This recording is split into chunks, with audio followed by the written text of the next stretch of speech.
Minister for Finance Tepe has delivered a supplementary budget to Parliament seeking an approval of 1.8 billion Ghana cedis in addition to the main budget. The domestic financing of the 2016 deficit is now estimated at 6.4 billion Ghana cedis.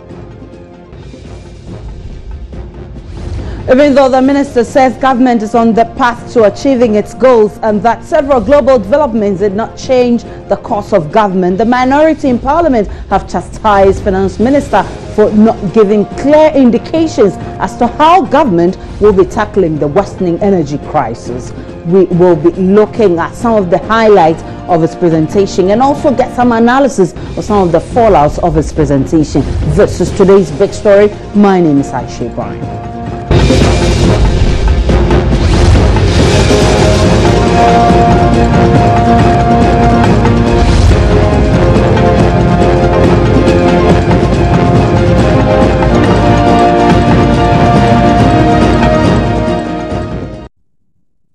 Now, the finance minister said the current $45 to $48 for the price of oil is still below oil price projection used in 2016 budget. That's coupled with the defects in FPSO, he said, has affected Ghana's production of oil and revenue it gains from the sale. The finance minister has also pegged the new petroleum benchmark estimates at $43.37 per barrel.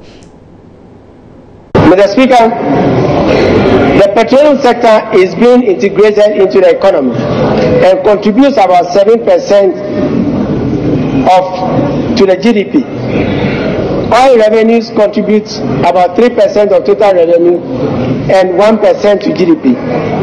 Among others, significant progress has been made in the following projects. Mr. Speaker, the two new fields, namely the 10 field and the Sankofa Jinyame fields, are at various stages of development.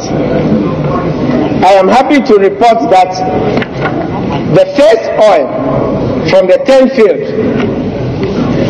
will likely occur in August this year, whilst the Sankofa field is scheduled to start production in 2017.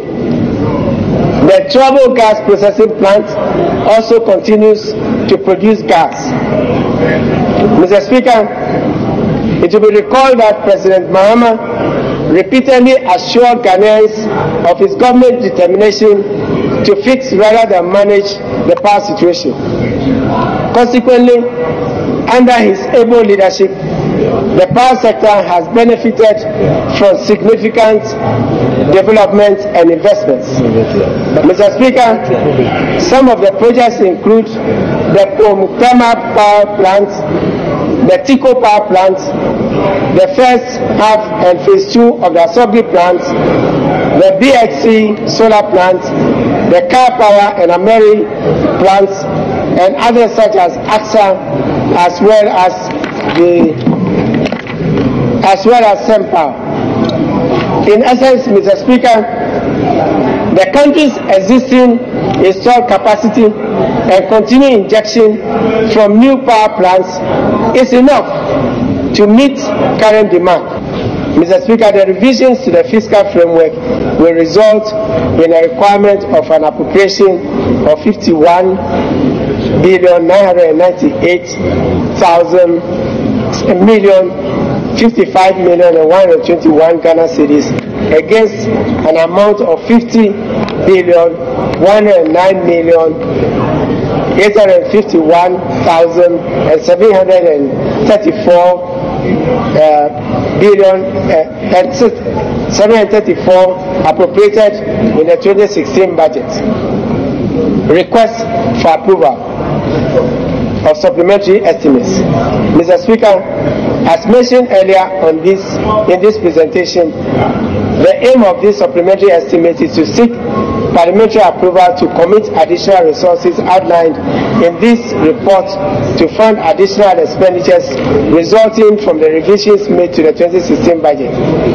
In this regard, we are requesting approval for a total amount of 1,888,203,387 Ghana cedis as supplementary estimates for the 2016 financial year.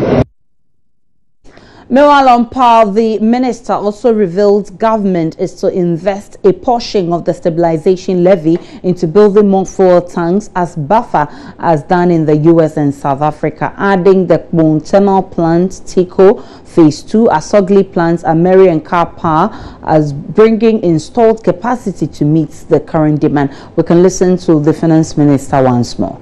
The Trouble gas processing plant also continues to produce gas.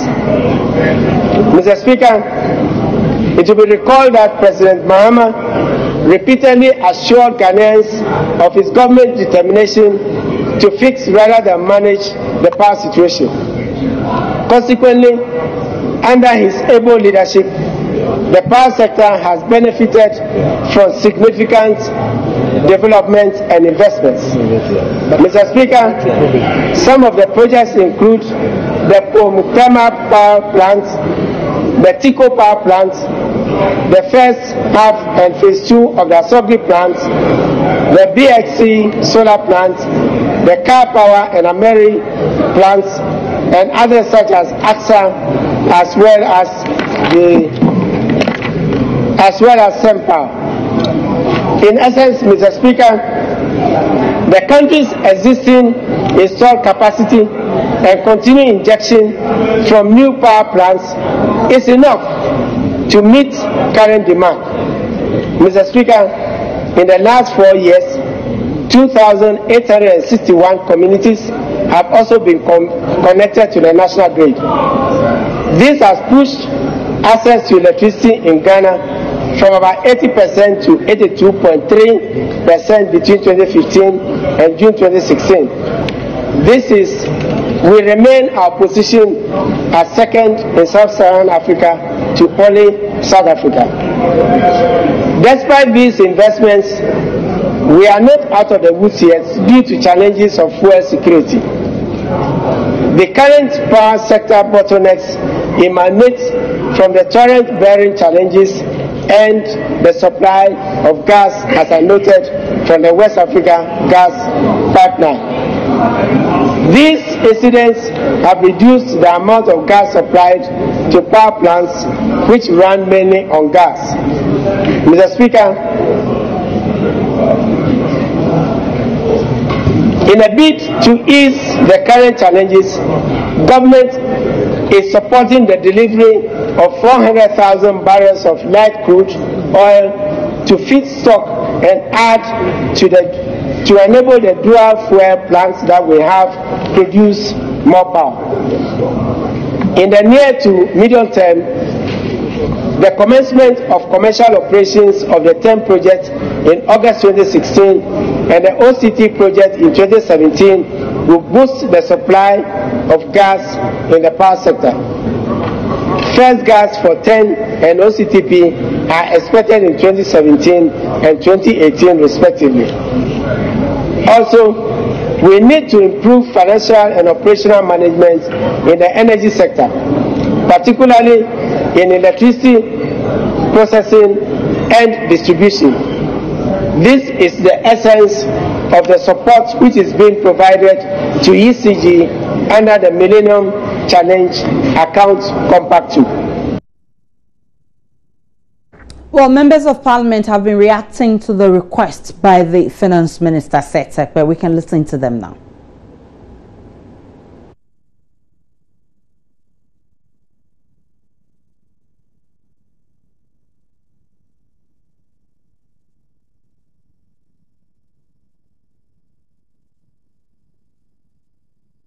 We can do some analysis now as we prepare reactions from the members of parliament. And Kweku Kwateng is an economic analyst and also a member of parliament for Boasawet. Good evening to you, Honorable. Thanks for your time on today's big story.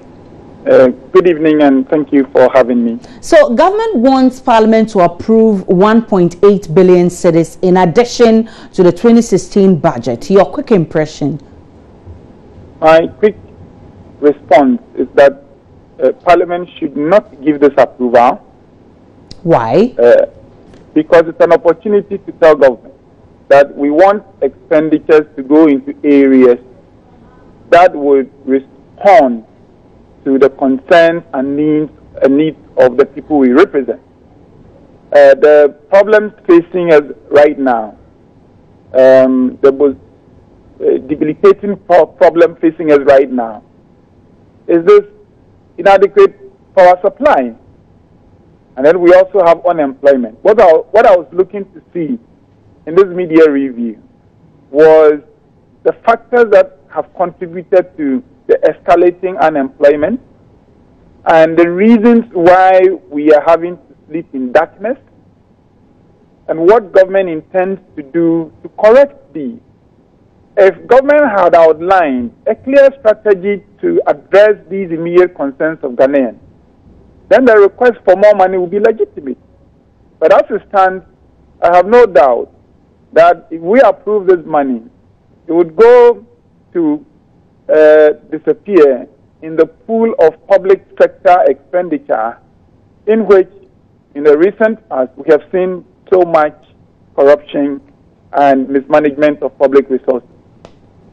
But the minister explained that the current oil price, for instance, from $45 to $48 is still below the projection of the 2016 budget. And he also says this, coupled with defects of the FPSO, is affecting power and oil production and the revenue gains for the sale. I mean, how does this come across to you as you stand that that money shouldn't be given to the finance minister? This reason comes across to me as illegitimate because Ghana is a net importer of petroleum. Net, we are importers.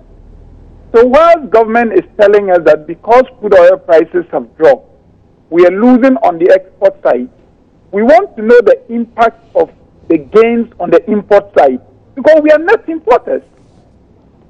Is government using illegitimate means to keep the price of fuel up there? Because deregulation meant that any time petroleum prices go down on the international market, we should see a corresponding drop in fuel prices. We are not seeing that. Government should be explaining to us why Ghana is a net importer of petroleum, and yet any time petroleum prices go down, government gives the impression that somehow it's a disaster. I just don't get it. And I think it is one of the reasons that informs my view that we should reject this application for 1.88 billion additional money to what we gave in the 2016 budget. We should reject it because government has not justified the need for us to so approve such an amount for government operations.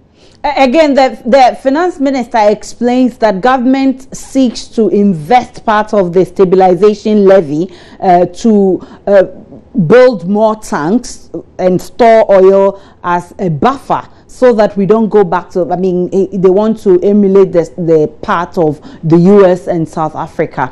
I mean, you are talking about the minister not identifying clear routes where government wants to follow or chart to address our power crisis. But these are some of the routes government intends to take. The storage that government refers to is not something that should come with additional cost. Now, government buys crude for those who generate power.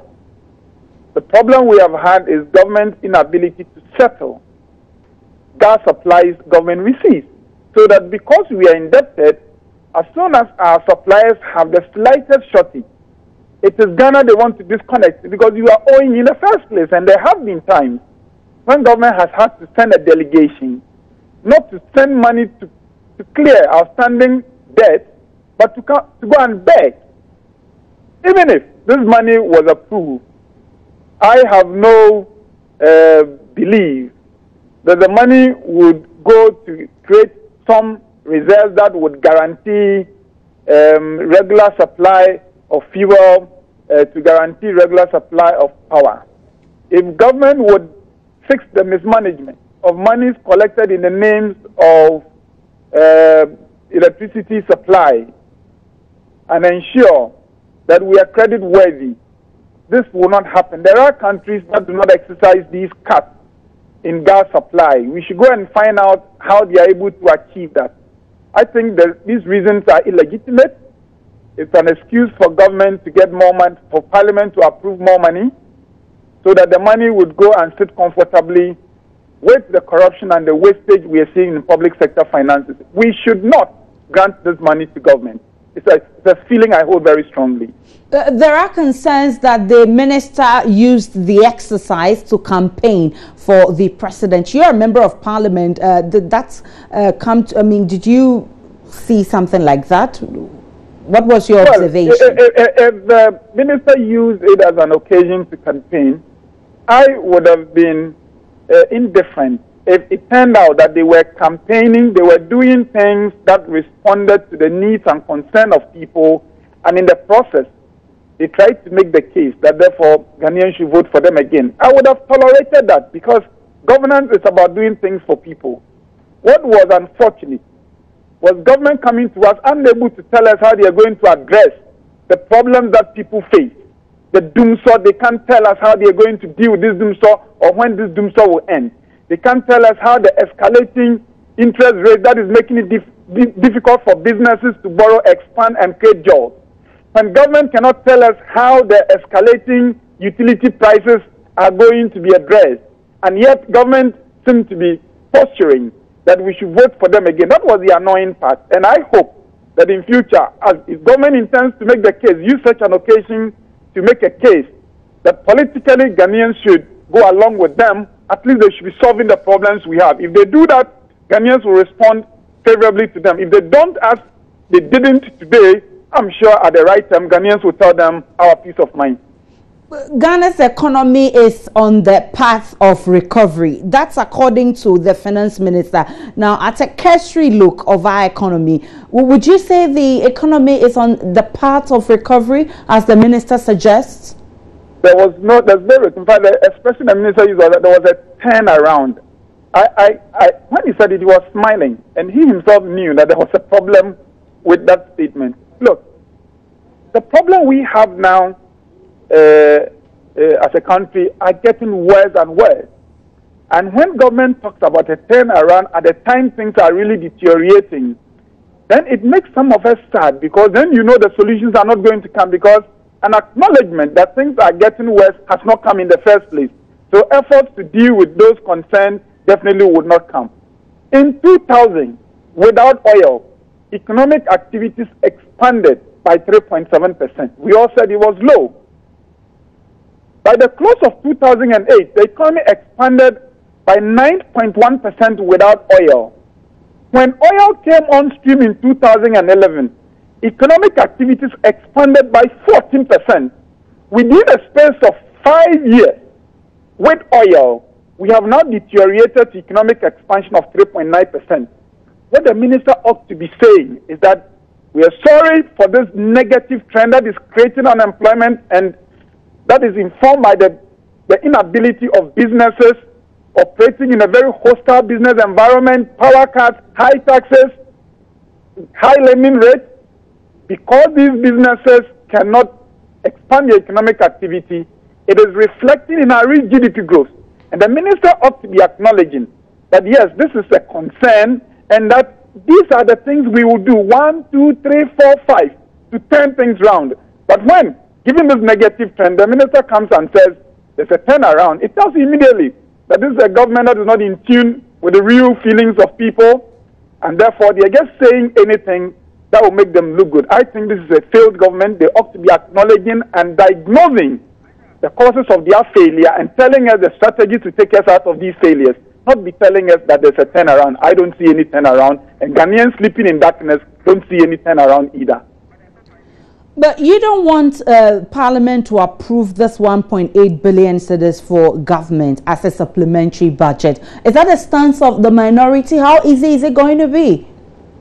The minority as a whole have not taken a view on this. But I have listened carefully to the finance minister. I have read aspects of the delivery that he made.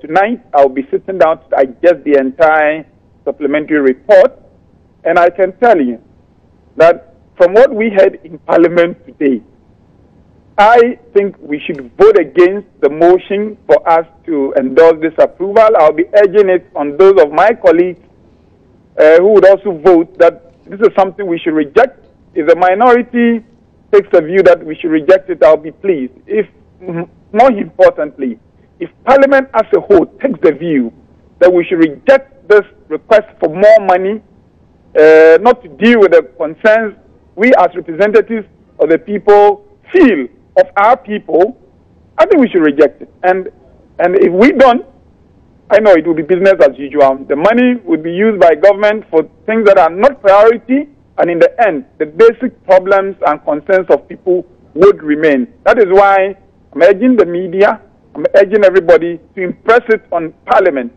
that, for one, we should tell government that they should go back and do their homework and come back with a budget that responds to the needs of people. Otherwise, we will not give them approval. That is what I want to see when we come to debate this request from Parliament, from government.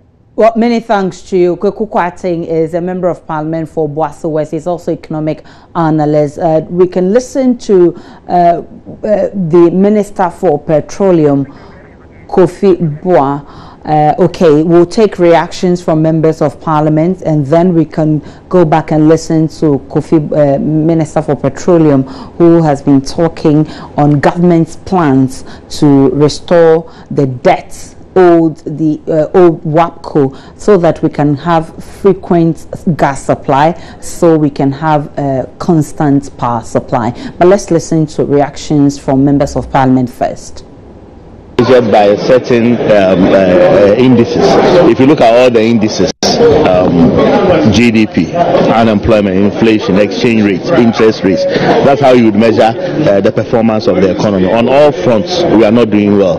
The rest of the things he said, you know, I'm not so much keen. The IMF has not disbursed the fourth tranche. The reason they are not disbursing is that government is not agreeing to set goals in the ECF program.